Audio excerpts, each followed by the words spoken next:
Hey guys, it's Christine, also known as IvyWinter. Thank you for joining me for my office tour. Bit of a quarantine vlog, as it were. I've been thinking about doing more of these in general and just vlogs outside of the Disney stuff because, to be honest, we're all kind of stuck inside, and at least for the most part. And so I wanted to show a little bit of my home office, which is where I make my videos, but it's also where I actually work, and talk a little bit about my work from home tips. Now, I actually worked from home quite a bit before this whole coronavirus thing even hit. It was part of my schedule. So I am used to working from home, I think, in a way that a lot of people who are doing it now aren't. I also used to work from home for a good 2 years when I was freelancing. So I have lots of thoughts on that we'll get into. But I owe you guys an office tour. I've had some people have asked to see the full place. It's not perfectly clean, but you know what? I like to show real life, so. So here we go.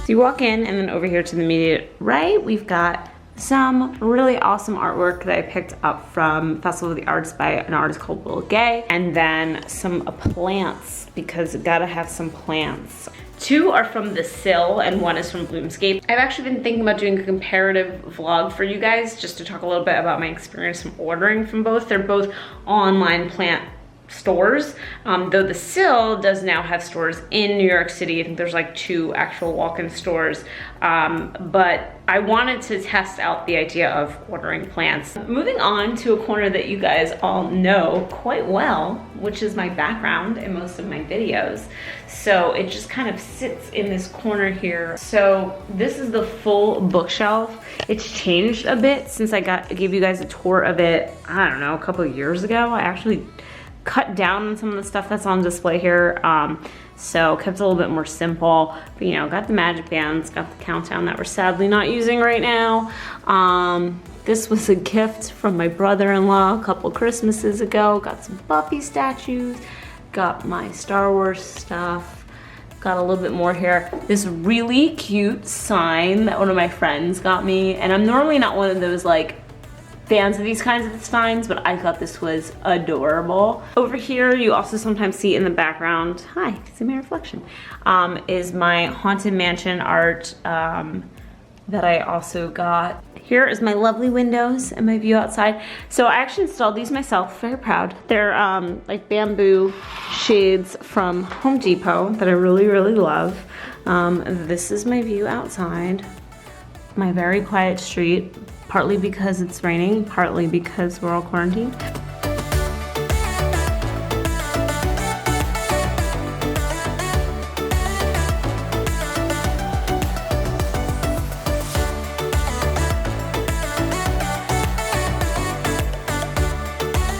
We have my desktop.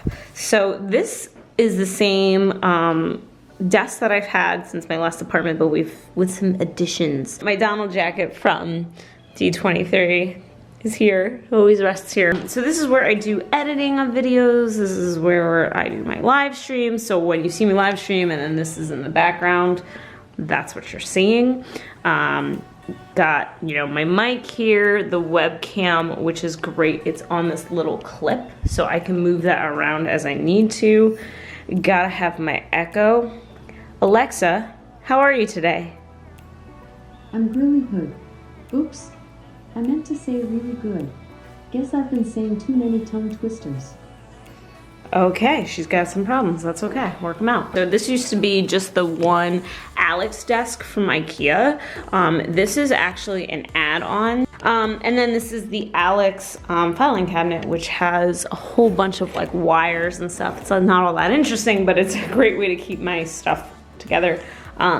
This guy's sitting here because he is my watering can. I was just watering my plants. I love this guy. So I got him off Poshmark, but he was originally from Target. I love him. basic art up here. This was just from like Amazon. And then this shelf was World Market.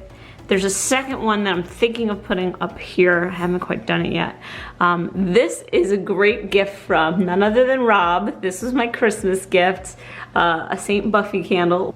And then I have some of my Disney trash can salt pepper shakers up here. And then this thing smells amazing, by the way. This diffuser is so good. It smells so good, also on Amazon. And then a reminder to get it, girl.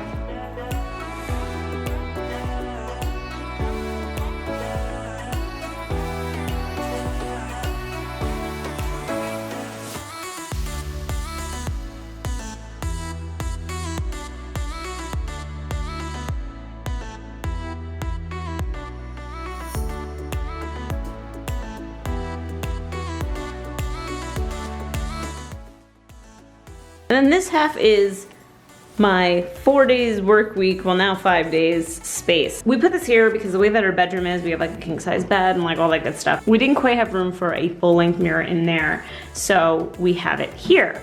And it works because this is that second door I was talking about. This goes to our bedroom. And you can walk right out of this door, check what you're wearing for the day. So apparently one of the reasons why this door exists in these old homes is because you used to put a nursery here, and then that way you could just go in and out. Smart. Here we've got another little bit of like a macrame. Again, this was just from Amazon, but it was really cute. So we've got a Target light going on right here, definitely needed. My gallery wall, of which there's one more piece that I still have coming. Otherwise, most of these came from different print places. So these two are from Artfully Walls. Just got the paper prints and bought my own frames, but you can buy frames with them as well. These two are from Society 6. This one I bought with the frame. I love him, look at him, he's just reaching for the moon. This was also a Target find on Poshmark, and then this guy is from West Elm. We've had this for years and then didn't know where we were gonna put it, and now it's found a nice home right here. This whole setup is from West Elm, so chairs and table and the vase and even these are all from West Elm. Also these guys, great coasters from West Elm. I use them all the time when I'm sitting here and working my coffee. And then this is also a Target Poshmark find. It was like all from the same seller, and I just like him. I really love these chairs. It felt weird doing one chair with this table, especially because we have it in the middle of the room. So to me, it made sense to have two, even though we always joked like who's sitting with me. But now Peter sometimes sits with me because we're both working from home. So that's how that goes. Pretty much it. That's pretty much the whole room, as you can see. Nothing too big or crazy, but it's very cozy. I love it. Like I said, all I have left is like a piece of art and a new light fixture, and I feel like it will be totally complete to what I want it to be. It's definitely very me. It's very colorful. It's very energetic, which is important for me when I'm working. Okay, so now that the tour is finished, I promised you some work from home tips, and so here we go. I got them. There are people who are now finding themselves in like a remote working position, which they've never had to be before.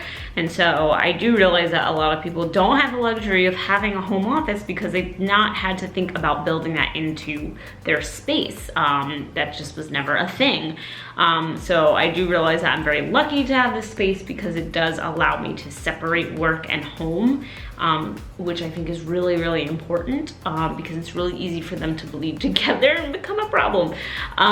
So my first tip would be, even if you don't have an office, to find a space that is just your workspace and try to not let it encroach on other areas that are more living areas. So I don't recommend working in bed. I don't recommend even working on the couch or even in the kitchen. But if you have a spot at the dining table, maybe you have a full dining table and you can parse off one corner of that and work there, I think that's a pretty good answer to that.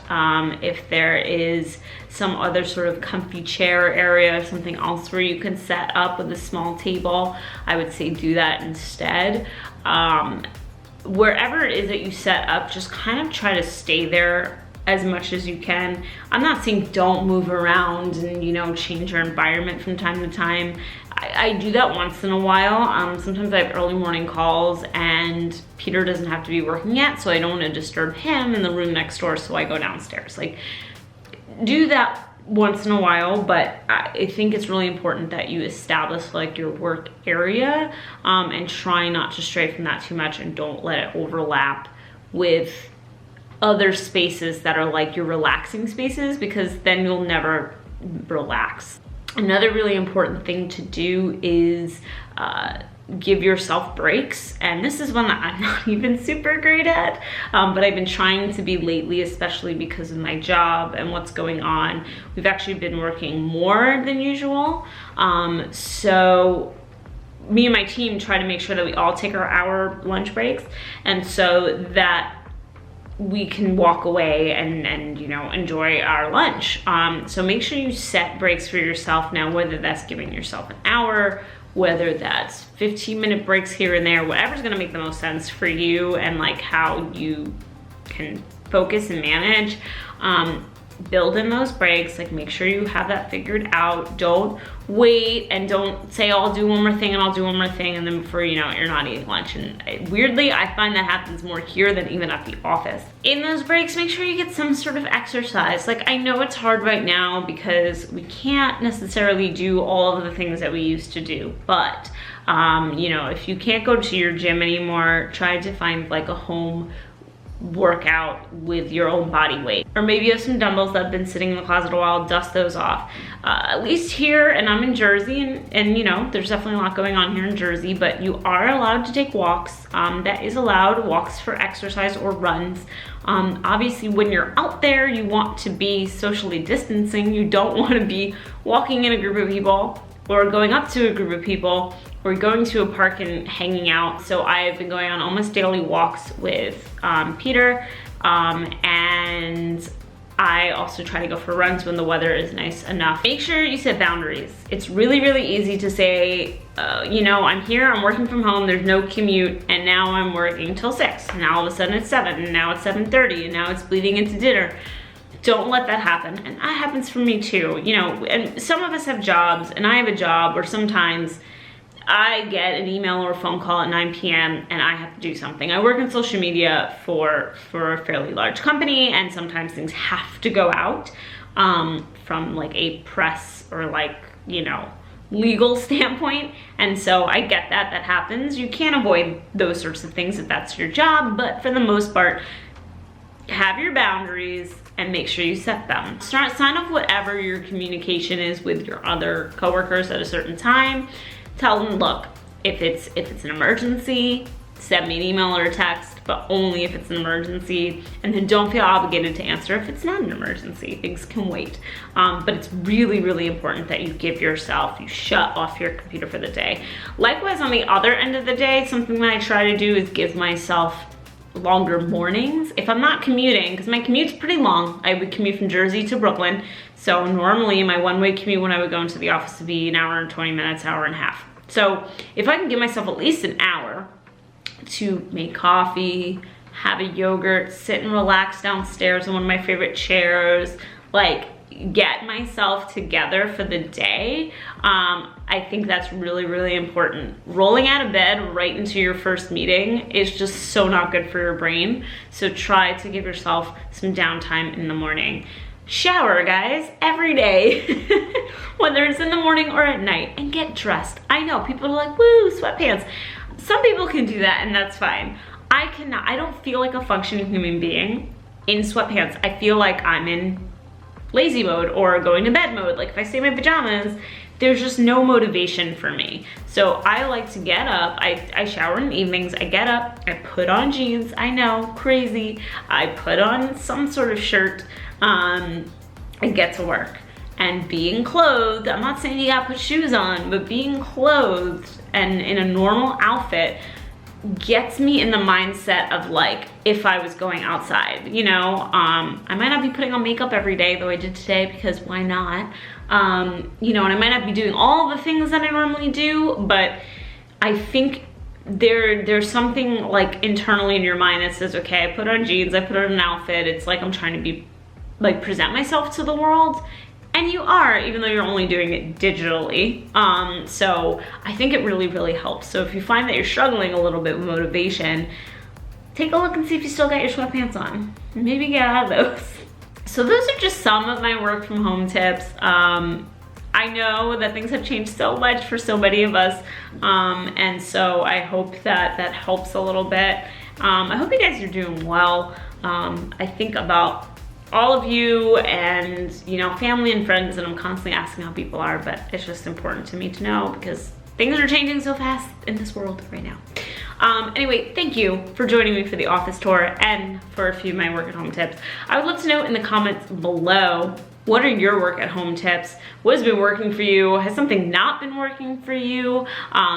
Let us know, we'll hash it out, we'll talk about it. Any other questions you have about working from home or my office in general, feel free. Anything that is here that I can remember where it's from, I will also have that linked in the description below if you want to check it out yourself. Thank you so much for watching, and as always, have a great rest of the day. Bye.